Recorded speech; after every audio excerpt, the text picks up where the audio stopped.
the Macedonian court was a forge of ambition, its air thick with the scent of intrigue and the whispered promise of power. From his earliest days, Alexander was shaped within its volatile crucible. His world was defined by a triangle of profound, often conflicting influences, each pulling him toward a different destiny. His mother Olympias was his first and most fervent prophetess. With eyes that saw beyond the mortal realm, she filled his childhood with tales of divine lineage, claiming his true father was Zeus Ammon himself. In the shadowy chambers of the palace, amidst the coils of her sacred serpents, she taught him that greatness was not an achievement but a birthright. Her love was fierce, possessive, and laced with a mysticism that convinced the young prince he was marked for legend. Yet it was a love that demanded absolute loyalty and bred a deep-seated suspicion of all rivals, especially those who drew the affection of her husband. That husband, King Philip, was a mountain of a man whose very presence dominated the court. To Alexander, he was a paradox, a brilliant strategist who had unified Greece and built the instrument of an empire, yet a distant and looming figure. Philip's approval was the son Alexander orbited, a prize won through demonstrations of martial prowess and intellectual sharpness. But that son was often eclipsed by Philip's blunt criticisms, his roaring drunkenness, and his political marriages. Each new bride, a Macedonian noblewoman, a Thessalian princess, was not just a personal slight to Olympias, but a threat to Alexander's position, creating half-siblings who were potential pawns in the endless game of succession. Philip's love was conditional, earned on the training grounds and in the council room, and its withdrawal was a constant, unspoken fear.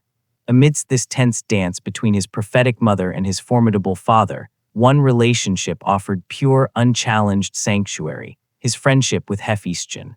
From their first lessons with Aristotle, a profound understanding existed between them. Where others saw the prince, Hephaestion saw the boy. He was Alexander's confidant, the quiet listener to his doubts and dreams, the one soul before whom he needed to perform no royal theatrics. Their bond was a silent pact, an emotional anchor in the turbulent sea of court politics. In the secluded gardens of Pella, away from the watchful eyes of ambitious courtiers and jealous parents, they built a world of their own, a foundation of trust that would one day bear the weight of an empire. It was here in these formative years that the patterns of a lifetime were set, a hunger for glory fed by Olympias, a need to prove himself inherited from Philip, and an unwavering search for the loyal refuge he found only in Hephaestion. The dust of Anatolia coated their lips and filled their lungs, a gritty testament to the miles conquered.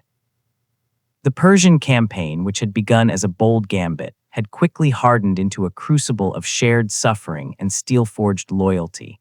For Alexander, his inner circle of commanders was no longer just a council of war. They were the brothers he had chosen, the men upon whose shoulders the weight of his world now rested.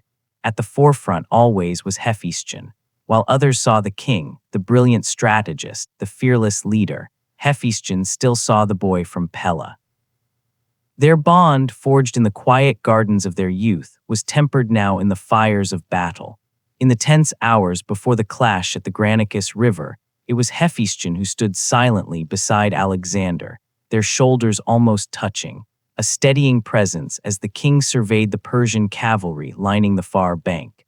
No words were needed. His mere presence was a bulwark against the isolating pressure of command.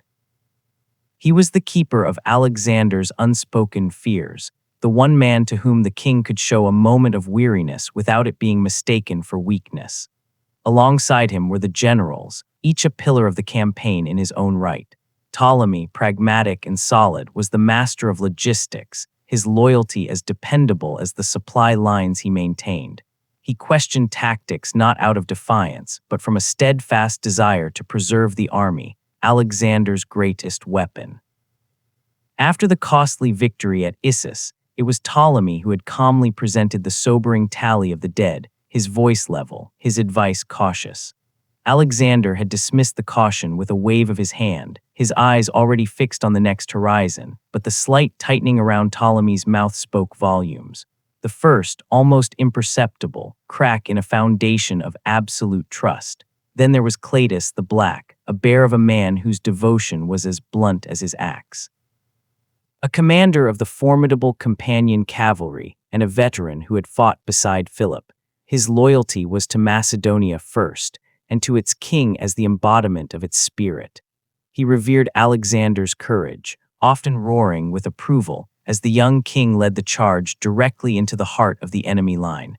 But that same bluntness made him bristle at what he saw as new, foreign airs.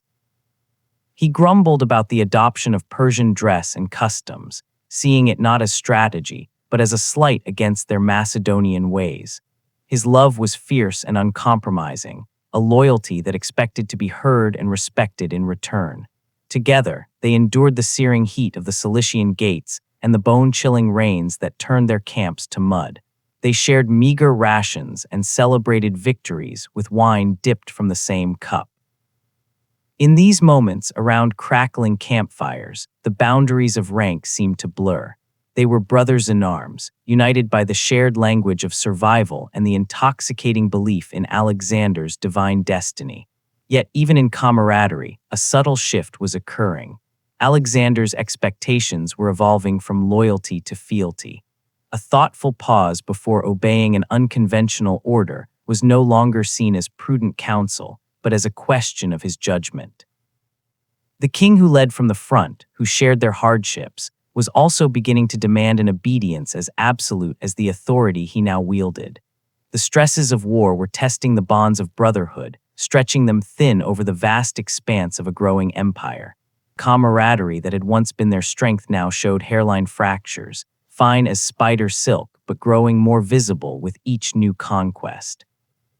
The shared hardships of the march, once a binding agent, now served to magnify every slight and disagreement. Alexander's world, expanding at a breathtaking pace, was paradoxically shrinking, closing in around a core of absolute loyalty that grew harder to satisfy. The political unions meant to secure his empire instead sowed discord within his innermost circle. His marriage to Roxana, the Bactrian princess, was a masterstroke of diplomacy, pacifying a rebellious region. But to the old guard, men like Parmenion, it was an alarming embrace of the very people they had crossed continents to conquer. Parmenion, his most senior general, a steady and cautious voice who had served his father, watched these developments with a grim, silent disapproval.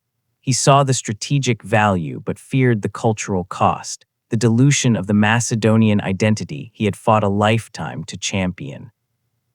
His counsel, when offered, was now met with a cool, dismissive patience from Alexander, who viewed his caution not as wisdom, but as a relic of a past generation's limited vision. The distance between them grew, filled with a quiet, mutual suspicion. This cultural shift, this adoption of Persian custom and dress, became a focal point for the simmering resentment. It festered most bitterly in Cleitus, whose devotion was as Macedonian as the mountains of his homeland. At a raucous symposium in Maracanda, fueled by unwatered wine and the raw nerves of a long campaign, the tension found its violent release. The celebration turned argumentative. Cleitus, drunk and embittered, rose to defend the honor of Philip's generation, mocking Alexander's growing pretensions of divinity and his rejection of his true father's legacy. His words, blunt and proud, were meant as a loyal correction from a man who had once saved the king's life at the Granicus. But to Alexander, swimming in a haze of alcohol and paranoia, they were not a reminder of loyalty but the ultimate betrayal, a public challenge to his authority and his newly crafted divine identity. The argument escalated, a furious torrent of pride and poisoned history. In a blind rage, Alexander snatched a spear from a guard and ran the man through. The act was instantaneous, but the conditions that led to it, the accumulated slights, the isolation of power, the corrosive effect of absolute authority, had been building for years. The silence that followed was more terrible than the shouting. The fire of rage died in Alexander's eyes, replaced by a horrifying, hollow regret. He had not merely killed a critic, he had murdered a brother, and the shock of it left him desolate, sealed in a prison of his own making. The purge of Parmenion's family that followed was not a rash act, but a cold, calculated conclusion to this new logic of power. The old general, stationed miles away in Media, was perceived as a threat simply by virtue of his influence and his potential for vengeance. His assassination, ordered by a despairing yet ruthlessly pragmatic Alexander, sent a chilling message through the ranks. Loyalty was no longer enough. It had to be unquestioning, absolute, and preemptive. The king who had once valued counsel now saw it as dissent.